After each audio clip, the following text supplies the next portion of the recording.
A police recruit was asked during the exam, "What would you do if you had to arrest your own mother?" He answered, "I'll call for backup." This Sunday is one of the most beautiful days of the year, Mother's Day. The modern Mother's Day began in the United States at the initiative of Anna Jarvis in the early 20th century, who first suggested the national observance of an annual day honoring all mothers because she had loved her own mother so dearly. At a memorial service for her mother on May 10, 1908, Miss Jarvis gave a carnation, her mother's favorite flower, to each person who attended. Within the next few years, the idea of a day to honor mothers gained popularity, and eventually a bill was passed in 1914 and signed into law on May 9 by President Woodrow Wilson, who proclaimed the second Sunday in May as Mother's Day. In most countries, Mother's Day is celebrated on the second Sunday in May. Among them are the United States, Canada, most European countries, Australia, New Zealand, India, China, Japan, the Philippines, and South Africa. This is a day to admit gratefully the fact that none of us is able to retain in the same measure all the love that our mothers have given us.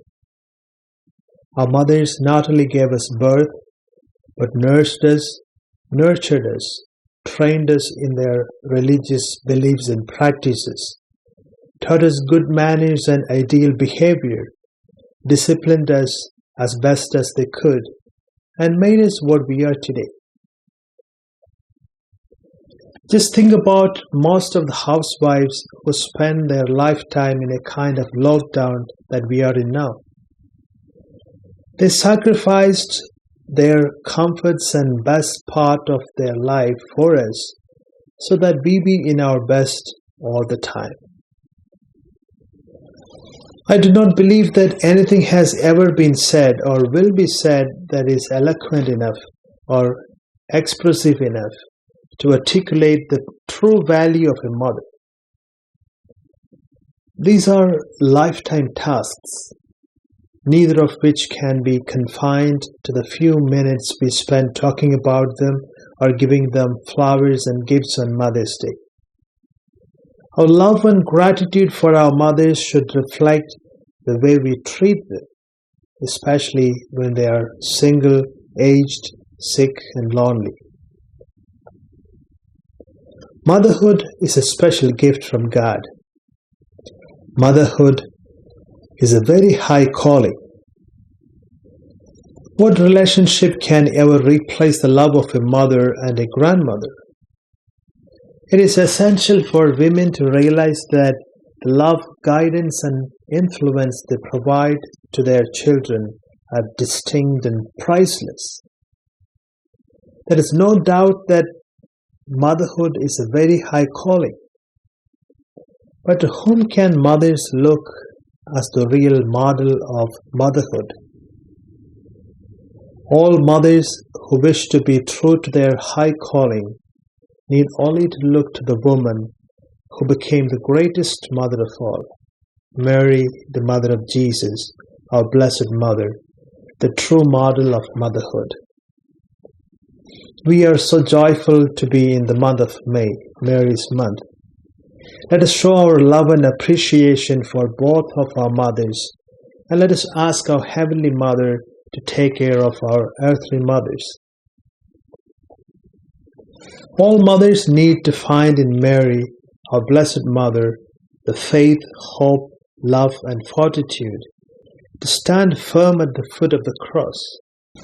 If you are a suffering mother, whether it be physical, emotional, or psychological, know that suffering has power when we unite our suffering to the cross of Jesus. Take your suffering united to the suffering of Jesus and offer that suffering for your children and grandchildren. Added to all of these sufferings is the pain endured by many married women who would like to be mothers. I remember a childless married woman saying to me once in despair, "Father, there are millions of babies being killed in the womb around the world. I wish God had given me one of those babies." There are also people who unfortunately have not received the love of a mother and who can appreciate their mothers for various reasons. If you are one of those, perhaps you might change your mind when you yourself become a mother or parent. Let us pray for all of them.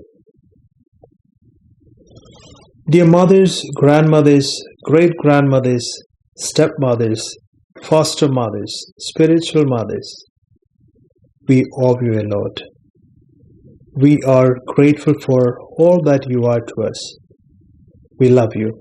Happy Mother's Day.